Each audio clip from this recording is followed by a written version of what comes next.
Halo, ketemu lagi dengan Om Begawan. Ya, ini kayaknya ini Pak Anies Baswedan, ya, penggemarnya Avenger. Avenger itu karya Marvel Studio. Ya, soalnya merasa orang besar, ya, dan perbuatannya selalu benar. Ya, teman-teman tahu kan? Film tentang Avenger, ya itu sebutan Pak Anies terjangkit sindrom Thanos. Nah, ini dikemukakan oleh juru bicara muda dari DPP PKB loh ini, itu Mas Dira Martamin ini, bukan Pak Begawan yang menyebut begitu ya. Ya bisa jadi pertarungan Pilpres 2024 mendatang kayak pertarungan di film fenomenal berjudul Endgame. Waduh, ini ada apa ini Pak Anies ini disebut begitu. Nah, sang capres pilihan Partai Nasdem ini memang hobi menimbulkan polemik ini. Memang kesukaannya tuduh sana, tuduh sini, ya tanpa bukti. Nah, terakhir, dalam sebuah kesempatan Pak Anies menyebut bahwa pemerintah anti kritik. Loh, nada sumbang itu dikemukakan saat podcast bersama Imam Priyono dan Hendry Satrio seperti disiarkan di YouTube-nya itu R66 Newsleak. Waduh lah, ini monggo ini akan kita kupas habis, kita korek-korek apa ini analis kritis dalam ungkapan Pak Anies sepertinya pemerintah anti kritis itu apa ini? Mari kita korek aja dalam ngompol ngopini politik berikut ini.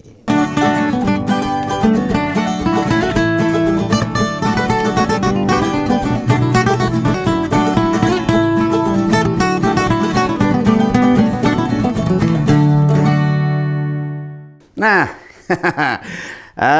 teman-teman, ini sebelumnya saya mau ucapkan dulu ya, mengucapkan selamat bagi teman-teman pendukung Albi Celeste yang mampu meraih juara Piala Dunia 2022. Nah, itu dengan mengalahkan tim ayam jantan Perancis hingga dilakukan adu penalti. Wah, ini tegang sekali waktu final itu. Nah, gelar ketiga bagi Argentina ini, wah ini ya pasti senang sekali bagi pendukungnya. Apalagi Messi menjadi bintang persepak bola dunia ini ya.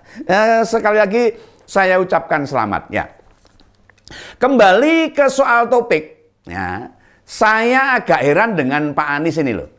Kok bisa-bisanya dia bilang pemerintah itu anti kritik? Wah, ini anti kritik yang bagaimana ini? Nah, dia itu bilang begini.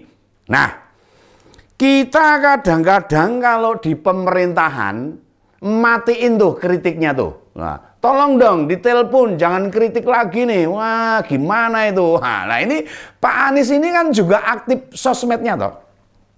Apa gak pernah ngecek gimana sih warga kalau sama pemerintah? Loh, jangankan kritik, yang menghina dan menghasut saja banyak yang dibiarkan loh. Banyak, ini coba dilihat aja. Nah, masa Pak Anies tidak tahu kelakuan teman-teman yang segengnya itu? Cek saja itu YouTube-nya Sugiknur, Rocky Gerung, Pak Anies Rais, Amin Rais, ya toh, sampai Pak Refli Harun, Pak Profesor itu loh. Seperti apa itu kontennya itu? Hampir tiap hari konten-konten mereka itu bukan konten kritik, tapi konten yang memanas-manasi, memprovokasi. Isu apa saja pokoknya dibuat panas, biar semua menjadi terprovokasi dan saling tuding dan saling panas itu lah. Terakhir, malah Partai Umat yang gak lolos parpol peserta pemilu 2024. Pak Amin menyebut karena sering kritik pemerintah. Akibat sering kritik pemerintah, Partai Umat katanya tidak lolos. Salah, enggak begitu. Nah, KPU itu sama orang-orangnya Pak Jokowi? Akan enggak. KPU itu bekerja secara profesional, independen, sesuai dengan amanat undang-undang. Jadi bukan karena Pak Amin sering ngeritik pemerintah lalu tidak lolos. Oh, itu enggak itu loh. Pak Anies Baswedan juga bekas gubernur loh. Beberapa kali bertemu dengan para menteri dan presiden malahan. Malah dulu sempat jadi menteri pendidikan Pak Jokowi. Loh iya toh, sebut saja Pak Anies kalau Pak Jokowi pernahkah menyuruh mematikan kritik? Nah, kan enggak. Nah, soal apa? Nah, apa perintahnya? Oh, jangan asal begitu dong Pak Anies. Enggak ada, pemerintah itu tidak anti kritik. Malu saya mendengarkannya. Masa sekelas bakal calon presiden bicaranya kok begitu, nuduh sana, nuduh sini, seenaknya sendiri. Lambok jangan seperti itu. Yang jantan Pak, yang jantan. Kalau mau bertarung dalam pilpres ya yang jantan, yang profesional gitu loh. Iya toh Pak. Nah, apa Pak Anies juga lupa? Waktu Pak Jokowi bertemu dengan Wakil Ketua DPR, Pak Fachri Hamzah, ya. Waktu itu Pak Fachri masih di PKS. Oh, belum ke apa itu Partai Gelora apa itu. Tapi di PKS sudah tidak dianggap. Ora dianggap, ora diwongke namanya itu loh. Nah, Pak Jokowi malah bilang, kenapa oposisi malah melemah? Harusnya oposisi itu jangan melemah, harus kuat, harus menjadi penyeimbang pemerintah. Mengkritik lah, nggak apa-apa itu. Kita rasakan saja sekarang. Mana yang kritis pada kebijakan pemerintah? Nah, sebutkan parpol mana dan isu soal apa. Ya, kalau mau jujur, parpol di DPR banyak yang diam, orang ngomong plus, karena pemerintah bekerja sudah sesuai dengan program kerjanya. Wis apik gitu loh, wis runtut gitu loh. Oh, bisa dirasakan oleh masyarakat banyak.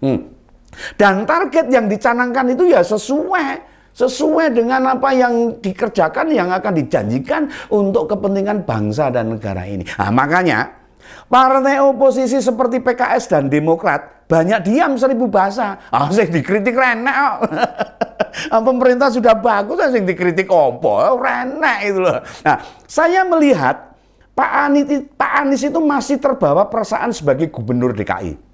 Nah, saat dia jadi gubernur memang banyak sorotan. Wah, disorot oleh banyak pihak itu. Lagi mana tidak jadi sorotan.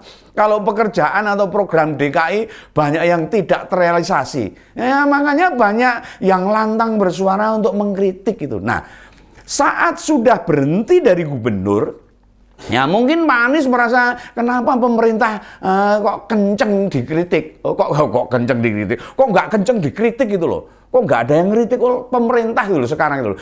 Padahal dia jadi gubernur saja tiap hari puluhan kritik sampai padanya loh. Ya, kayaknya Pak Anies ini ingin pemerintah sekarang merasakan dikritik banyak orang.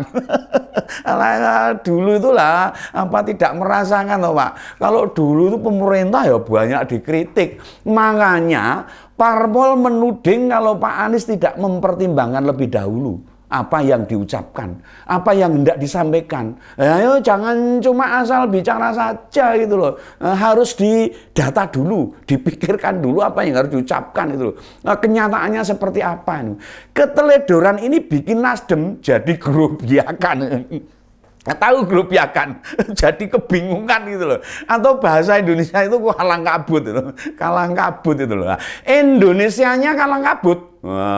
Bahasa Indonesianya kalang kabut. Mereka harus mengklarifikasi apa yang disampaikan Pak Anies. Pak Ahmad Ali, Wakil Ketua Umum Nasdem menyebut yang dimaksud Pak Anies bukan pemerintah tetapi parpol pendukung Pak Jokowi. Wah, lah kok dadi lucu kalau balik gitu loh. Lucu no, sekali pembelaan Pak Ahmad Ali, bukankah parpol itu tidak memiliki kewenangan? Masa Pak Anies menyerang parpol? Ya kan enggak boleh itu loh. Pak Ahmad Ali menyampaikan tidak berdasar fakta di lapangan. Ya, Pak Ahmad Ali menjelaskan pernyataan bakal capres Nasdem tersebut merefleksikan pengalamannya sendiri saat memimpin pemerintah Provinsi DKI Jakarta. Nah, pemerintah tidak pernah mematikan suara kritis masyarakat. Oh, tidak pernah. Kalau Pak Anies merasa melakukan itu, ya jangan digebyah-uyah, digeneralisasi. Kalau semua pemerintah semua disebut begitu, oh ya salah itu loh. Pak Jokowi sendiri jangankan dikritik Pak, berkali-kali dihina, beliau tetap biasa saja. Nah, para penghinanya malah masih bebas berkeliaran. Ora apa-apa. Pak Jokowi ora apa-apa mengatakan seperti itu. Nah, itu hinaan loh, bukan kritik. Beda hinaan dengan kritik. Nah, lihat Bagaimana sikap Mas Gibran, Wali Kota Surakarta, Mas Kaisang dan Mbak Kahiyang? Mereka biasa aja tuh, nggak galau gitu ketika bapaknya dikritik. Ya. Para penghina yang diproses oleh kepolisian itu karena ada warga yang tidak terima atas penghinaan itu. Justru bukan keluarganya Pak Jokowi. Yang protes itu bukan, yang tidak terima itu bukan keluarganya Pak Jokowi, tapi masyarakat yang merasa tidak terima pimpinan presidennya dihina. Nah, Pak Anies, Anda itu bakal calon presiden loh. Iya loh, ingat loh itu.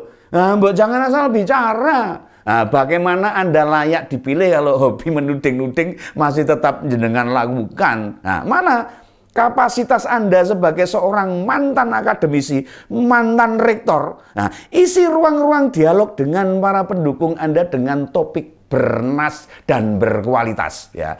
Pertemuan Anda dengan pendukung itu kan bukan sekedar obrolan biasa, tetapi bagaimana gagasan Pak Anies membangun Indonesia ke depan. Ya harusnya begitu, Pak. Jangan asal nuduh sana sini lah. Sebarkan apa visi, ide, gagasan, konsep yang bakal Pak Anies kerjakan jika terpilih sebagai presiden. Ajari pendukung Anda melihat masa depan Indonesia yang semakin cerah dan menyenangkan. Oh, Indonesia ini surga loh. Wah, kaya raya, indah ini. Ya, beri gambaran apa yang bakal mereka rasakan jika Pak Anies nanti jadi presiden. Nah, begitu dong, Pak. Masa depan itu ruang terbuka loh, yang perlu kita isi. Apa peran dan kontribusi yang bisa kita jalankan bersama-sama. Wah, malah saya ini malah kayak calon presiden saja memberikan gambaran-gambar, memberikan pencerahan. Ya, nanti malah dicontek sama Pak Anies, malah repot saya. Nah, segitu dulu. Halah, malah kami sosolan. Segitu dulu saja ya. Dalam ngumpul ini tadi udah beberapa kami sampaikan supaya panjenengan bisa tidak salah paham. Kita minum pil politik lagi ya. Ya, kita jumpa lagi dalam ngumpul. Saya mau ikut syukuran untuk kemenangan Argentina. Sampai jumpa dalam ngumpul ngopini politik berikutnya. Salam Begawan.